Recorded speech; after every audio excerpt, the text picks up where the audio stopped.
of age is tough, especially when teens and young adults pretty much live their lives in front of a camera, kinda like this. Beast Beasts follows three interweaving stories that address this topic until something happens that changes everything for these characters. The film was a selection at Sundance 2020 and South by Southwest 2020, and I was fortunate enough not only to get the director, Danny Madden, on the line, but also the lead cast, Shirley Chen, Jose Angeles, and Will Madden, to discuss the film. It's a full house in this interview, and the conversation couldn't have been better. Enjoy. Hey everyone, this is a full house. I really appreciate you guys taking the time to talk with me. For those listening, I am on the line with Danny Madden, writer and director of Beast. And we are joined by the cast, Shirley Chen, who plays Krista, Jose Angeles, who plays Nito, and Will Madden, who plays Adam. Yeah. Guys, thanks for joining me. All right. Danny, I'm going to start with you. For those who haven't heard about Beast yet, can you tell us kind of what it's about and where the story came from? Sure.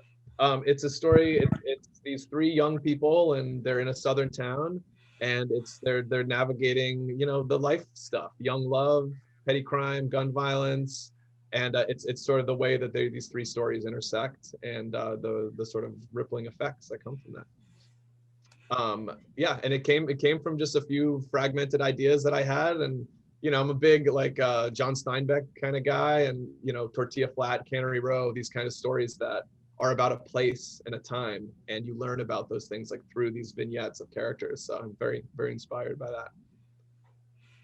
Yeah, definitely a very character-based movie, and I think that that's what kind of drew me to it, was this idea that these characters have their storylines that kind of interweave, and that certainly plays a big part in how the movie unfolds, and also what ends up happening towards the climax in the end.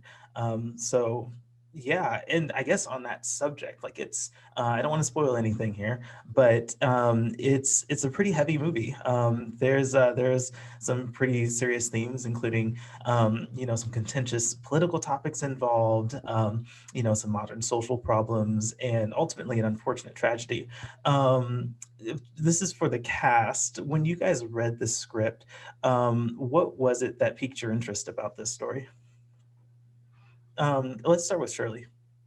Yeah, I think for me, so I was coming off of doing Krista the short with Danny and Will. And I guess most of all, first of all, I was excited to be asked to come back for the feature, because I didn't know. I was always like, I don't know, what if Danny recast me, or is this happening? So that was a bit nerve-wracking for me. She did okay. She did okay in the short. Let's bring her back. Yeah. So yeah, I was just happy to be back and to get to see Krista, getting to see more layers of who she is outside of kind of these traumatic events that she's ends up being thrust into in both of those storylines. So for me, that's what I was excited about, and to get to meet the new characters, Adam and Jose as well, or Adam and Nito, excuse me, sorry. Yeah, Jose, what do you think? Yes, so with my character Nita, I felt like that was just that was really just me, because he was a skater kid, and I grew up skateboarding during high school, and just kind of both skater kids, and I kind of let that play on screen, that my skating lifestyle, about just being in the streets, having a hole in the shoe, and then hanging out with just anyone who was around. Yeah, absolutely. I mean, it's cool watching you do the skate tricks. I've never really been a skater, but I always wanted to. So I was a little bit jealous about that. But no, it was a really cool character, and it's cool that you let your lifestyle play out through that. So awesome. Will, what are your thoughts? Yeah, so Danny showed me this script, and we read it on the way to South by Southwest 2018 when we were going there with the short Krista. Danny said, what do you think? And do you want to play Adam? And I was like, for sure. And I was like, I don't know if we're gonna be able to do it, pull it off, but we're gonna go for it. And what was exciting about it was the invitation to explore the world of firearms, the world of guns, which is such a sort of charged topic, and coming into it with with different notions about opinions and perspectives on it, without really understanding it as a whole sort of world, and that sort of helps it's helped to refine my perspective on it. So it's just a great challenge. I was interested in that challenge, and sort of taking the leap. Yeah, it's a well executed story. I love so much about the movie, from the style and the tone, and even how it addresses the themes and topics here. I think that there's this level of like moral ambiguity that it kind of explores, which is very different from what we experience in media, where it's either one opinion or another. And so I very much appreciated that.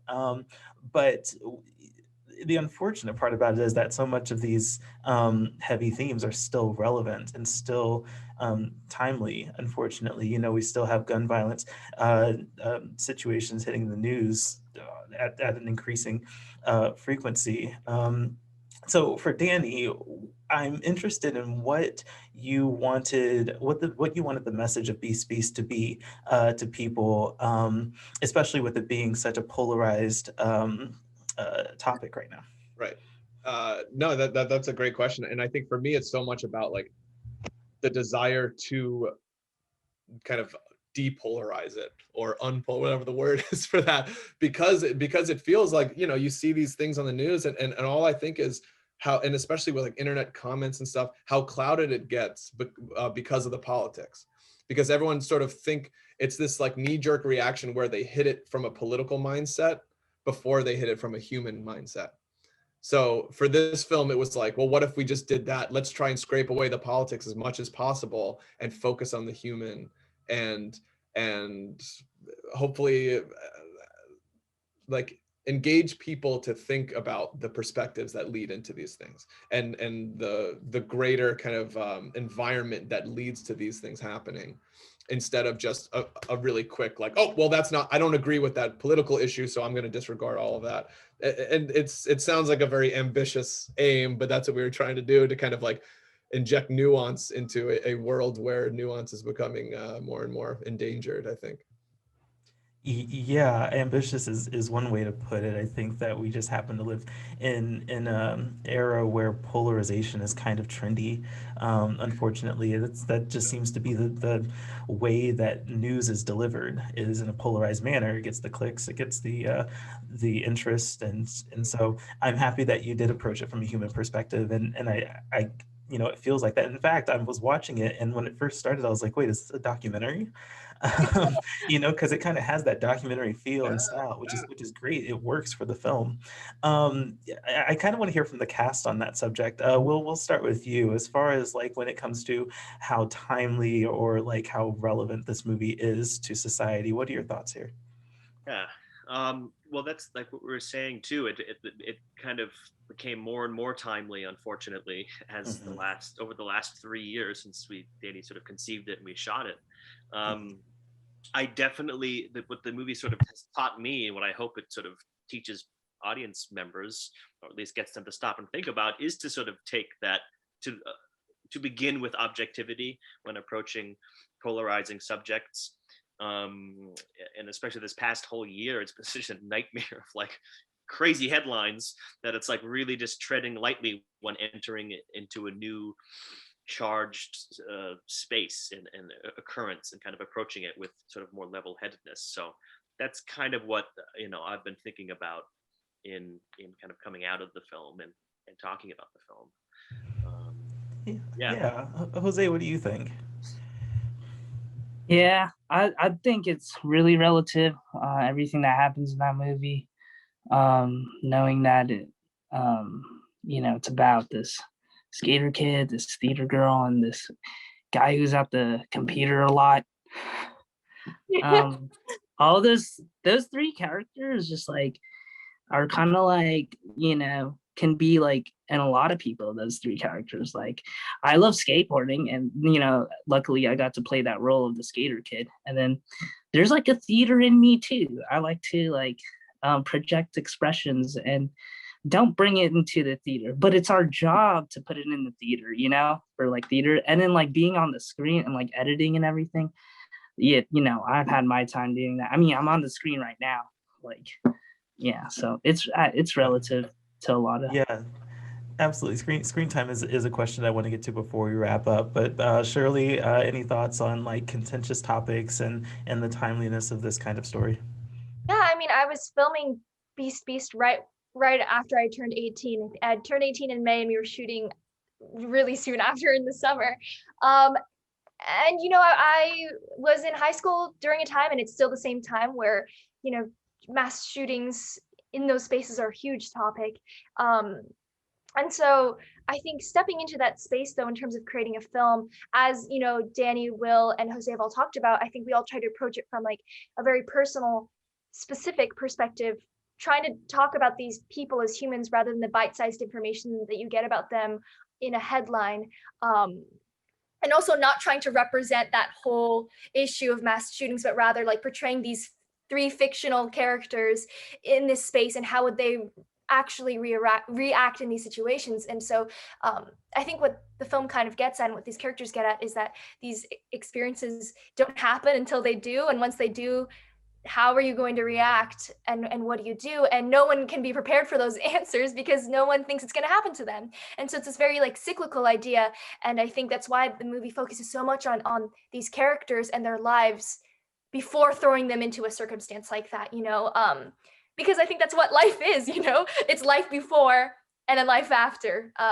So I think that's how I approached the story. Yeah, definitely. Yeah, yeah, absolutely. So another topic that this movie that's really at the core of this film is social media and the internet and how prevalent that is in our lives, particularly in Gen Z users. I'm a marketer, and so I'm pretty heavily involved with social media, and I know that it's always changing and evolving, but over the past few years, we've seen the rise of things like stories and TikTok and on top of the interests that users have with YouTube, which is kind of the primary platform in this film. My question here, mainly for the cast, is how has this experience with Beast changed or altered your perspective on the effect of social media on young people? Jose, let's start with you. Yep, social media definitely affects our mind because it's like a diet, like whatever we feed our minds, that's gonna play a huge role in like how we're gonna, respond. And so what we see on social media, it's like, is it good or is it bad? And like, I think in the movie when Nito's like, he wasn't really on social media though. Hold on, I'm trying to think about the character. Hold on. But social media wise, like I just think when Beast is more on social media, people can learn from that, about like high school experiences and have it kind of relative to their lives, like a movie that can be like very like a self-reflection.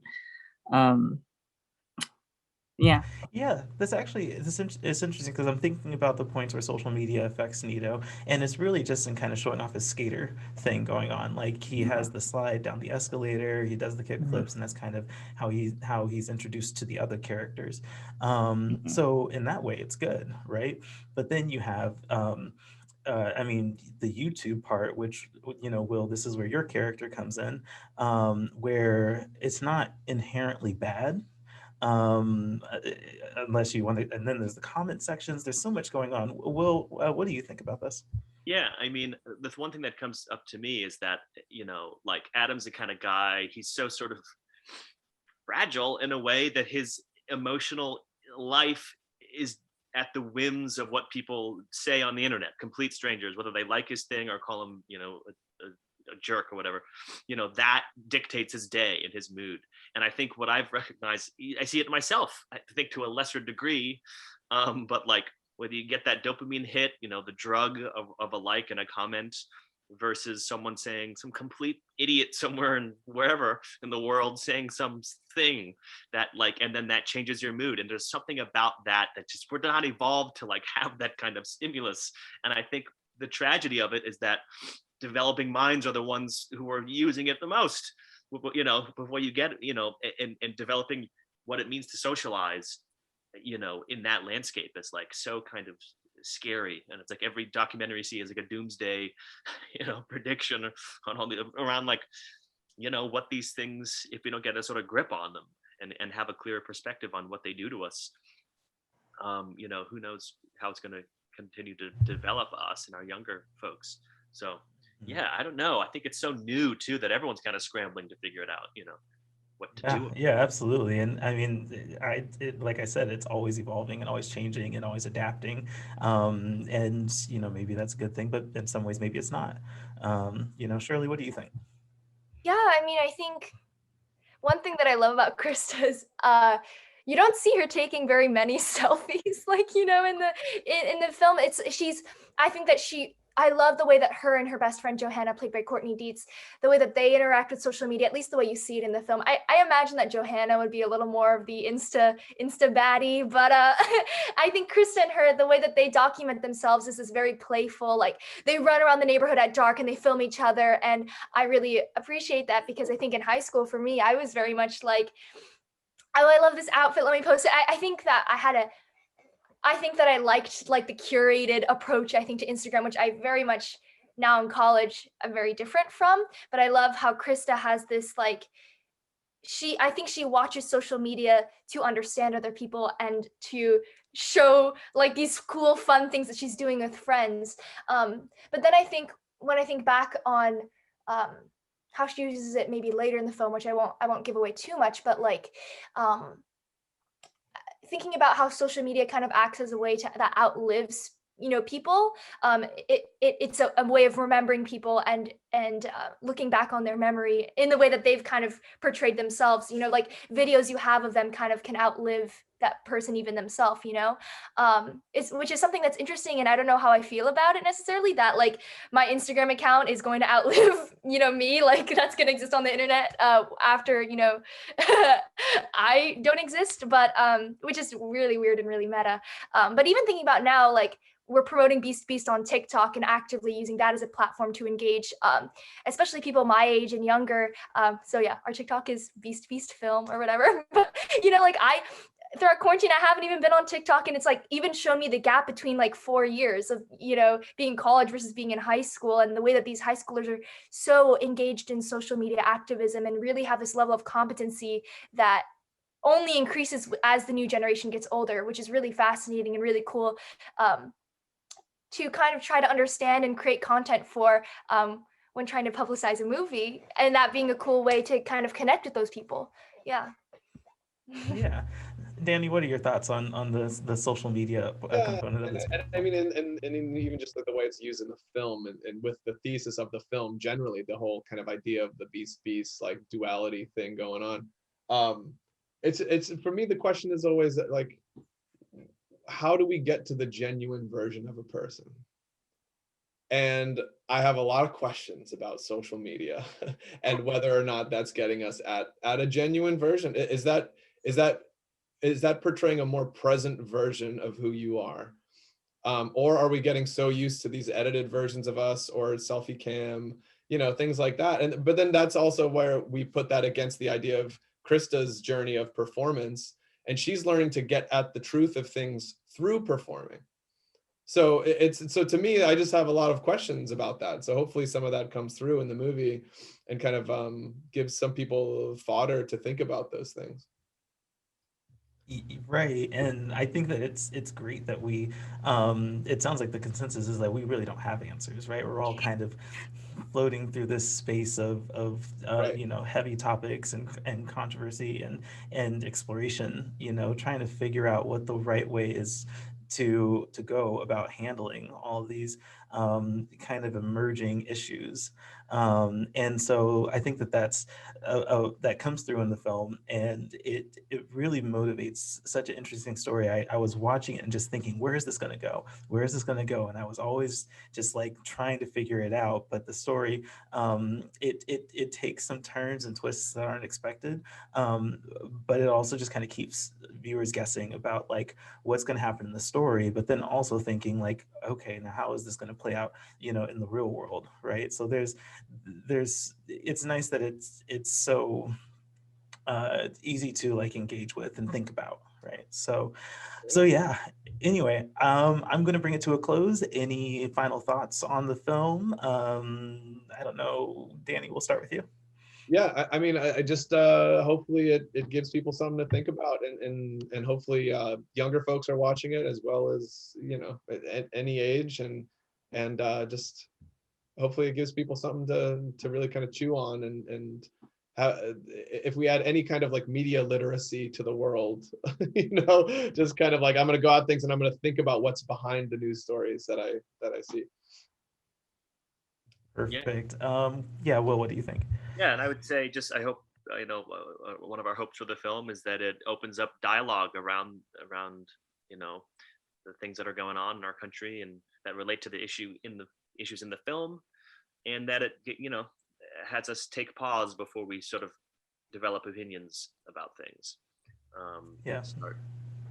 Yeah, that is I think that's the best thing that storytelling can do, is open up dialogue and really have people talking about it from a human perspective, like you guys are talking about. Jose, any last thoughts? I just hope that this movie, you know, will make you feel good, and that you'll be able to appreciate life. Oh, Oh, You that's know, so cool. you know, just enjoy all the gifts and talents, you know, and blessings. Yeah. You know, it's a good Nice movie. call. Nice call. Yeah. That's so awesome. Shirley, any last thoughts and or backflips? Yeah, right. no backflips for me. Hopefully, listeners can feel like the amazingness that is Jose's flexibility and dexterity. But yeah, I hope that people really fall in love with these characters and really connect with them. For me, I have the most fun watching Nito's like have fun with his friends, because that was all like those were all the scenes that I wasn't able to film, and so watching them on their phone screens like blowing smoke at the camera and stuff like that, just it seems so fun, and that's something that I wish I could be experiencing right now. So I hope that people get that sense of friends and late nights filming random videos, and I hope they can connect with that and use that as a lens to kind of understand what happens to these characters by the end of the movie. Yeah.